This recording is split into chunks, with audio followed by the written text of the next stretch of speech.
ہم ہمیشہ محبت کے موڈ میں رہیں، اپنے کام سے محبت کریں، جو مقاصد ہم اپنے لیے چن لیتے ہیں انہیں پانے کے لیے جس لگن، جس انتھک محنت کی ضرورت ہوتی ہے وہ محبت کے بغیر ممکن بھی نہیں۔ دنیا کے بڑے بڑے لوگ جن میں سائنٹسٹس، سائنسدان، آرٹسٹ، جن میں سینٹس، نیک لوگ آتے ہیں، کائنڈ ہارٹڈ پیپل جنہوں نے معاشرے کی فلاح و بہبود کے حوالے سے سوچا، جن کی اپنی کنٹریبیوشنز تھیں، انہوں نے بڑے بڑے کارنامے سر انجام دیے، یہ سب محبت اور صرف محبت کی وجہ سے ممکن ہوا۔ انہیں اپنے کام سے لگاؤ تھا، جنون کی حد تک لگاؤ تھا، انہیں اپنے کام کے ساتھ عشق تھا، تب یہ اس قابل ہوئے کہ انہوں نے بڑے بڑے کارنامے سر انجام دیے۔ آرویل رائٹ اور ولبر رائٹ جنہوں نے جہاز بنایا، جنہوں نے جہاز کو ایجاد کیا، یہ سائیکل میکینک تھے اور اپنے گیرج میں سائیکلوں کو پنکچر لگایا کرتے تھے۔ ان کے پاس کیا تھا سوائے جنون کے؟ ان کے پاس کیا تھا سوائے لگن کے؟ ان کے پاس کیا تھا سوائے انتھک محنت کے؟ یہ محنت کرتے رہے، نت نئے تجربات کرتے رہے، ناکام ہوتے رہے، بار بار ناکام ہوتے رہے، لیکن یہ لگن محبت کے ساتھ اپنے کام کے ساتھ جڑے رہے۔ تو کلٹن براک ہمیں جو محبت کے موڈ میں رہنے کی بات سکھاتا ہے وہ یہی ہے کہ ہماری تعلیم ہمیں یہ سکھا دے کہ ہم اپنے کام سے محبت کریں۔ پھر ایک اور نظریہ، عام طور پہ کہا جاتا ہے کہ جناب سائنسدان تو بڑی صلاحیتوں کے مالک ہوتے ہیں، جناب یہ جو بڑے بڑے آرٹسٹ ہیں، یہ بڑے لوگ جنہوں نے عظیم کارنامے سر انجام دیے، یہ تو بڑی صلاحیتوں کے مالک تھے، لیکن ہم اس طرح کیوں نہیں سوچتے کہ وہ بڑی صلاحیتوں کے مالک تو تھے لیکن وہ پہلی مرتبہ کبھی بھی کامیاب نہیں ہوئے؟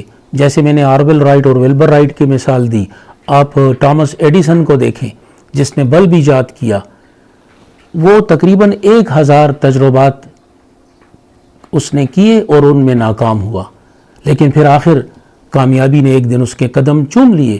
تو ہمیں اپنی سوچ کا زاویہ، ہمیں اپنا پیراڈائم ذرا سا تبدیل کرنا ہوگا۔ ہم اس طرح کیوں نہیں سوچتے کہ جس طرح سائنسدان، جس طرح عظیم کارنامے سر انجام دینے والے عظیم لوگ اپنے کام سے محبت کرتے تھے، انہیں اپنے کام سے عشق تھا، ہم بھی اپنے اندر وہ عشق پیدا کریں، ہم بھی ان کی طرح انتھک محنت کریں۔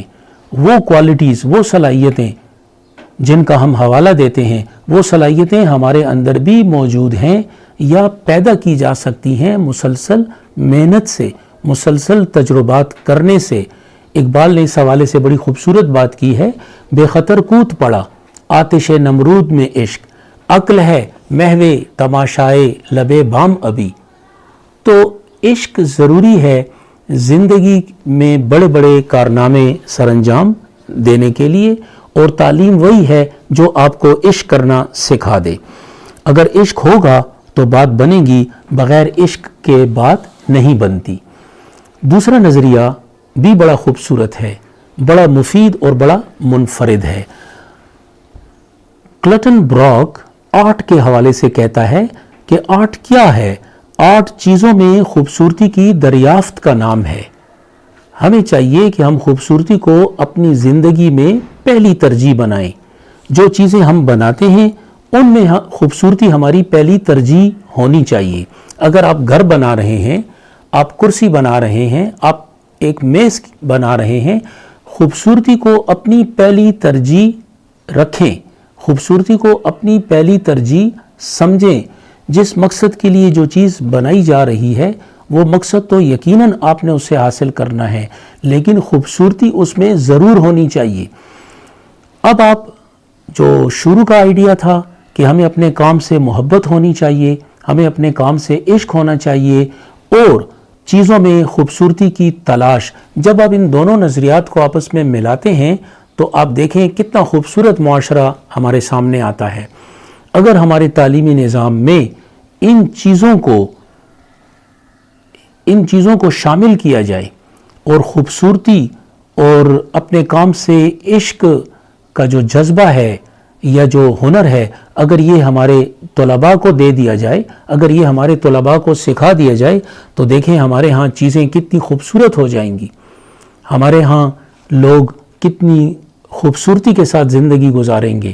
آپ ذرا سوچئے، جب ہمارے معاشرے میں ہر بندہ محبت کے موڈ میں گھوم رہا ہے، وہ چیزوں کو محبت کی نگاہ سے دیکھ رہا ہے، جب آپ کا نظریہ محبت کا ہوتا ہے تو آپ کی پوری سائیکی تبدیل ہو جاتی ہے، پورا آپ کا پیراڈائم تبدیل ہو جاتا ہے۔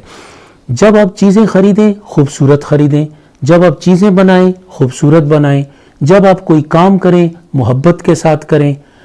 آپ کا کام جس میں محبت کا جذبہ شامل ہوگا وہ مہاکاج ہوگا، وہ خوبصورت کام ہوگا۔ دیکھیں یہاں پہ وہ ایک بڑی خوبصورت مثال دیتا ہے، وہ کہتا ہے کہ جس طرح ہم اخلاقیات کو اپنے اعمال میں اہمیت دیتے ہیں، ہمارے اعمال میں اگر اخلاق نہ ہو تو ہم ان کو اچھے اعمال ہی نہیں سمجھتے، ہمارے نزدیک اعمال میں اخلاقیات کی بہت بڑی اہمیت ہے۔ اس طرح ہمیں اشیاء میں خوبصورتی کو اہمیت دینی چاہیے۔ ہمیں یہ معلوم ہونا چاہیے کہ اگر کوئی چیز خوبصورتی سے محروم ہو تو اس کا مطلب یہ ہے کہ اس کا بنانے والا روحانیت یا اسپریچول ڈیزائر سے محروم ہے، اس کے اندر وہ اسپریچول ڈیزائر ہی نہیں ہے جو کہ سب انسانوں میں کامن ہوتی ہے، اس کے اندر ذوق جمالیات ہی نہیں ہے، اس کے اندر ایستھیٹک سینس ہی نہیں ہے۔ تو ایستھیٹک سینس جو ہے یہ ہماری زندگی کے ساتھ جڑا ہوا ہے اور اسے جڑا ہوا ہونا چاہیے۔ تو کلٹن براک نے عشق کے، محبت کے حوالے سے اور خوبصورتی کے حوالے سے جو ہمارے تعلیمی مقصد کے حوالے سے جو بات اس نے کی ہے یا جو نظریات پیش کیے ہیں یہ بڑے مفید ہیں، بڑے خوبصورت ہیں اور بڑے منفرد ہیں۔ بہت شکریہ، تھینک یو۔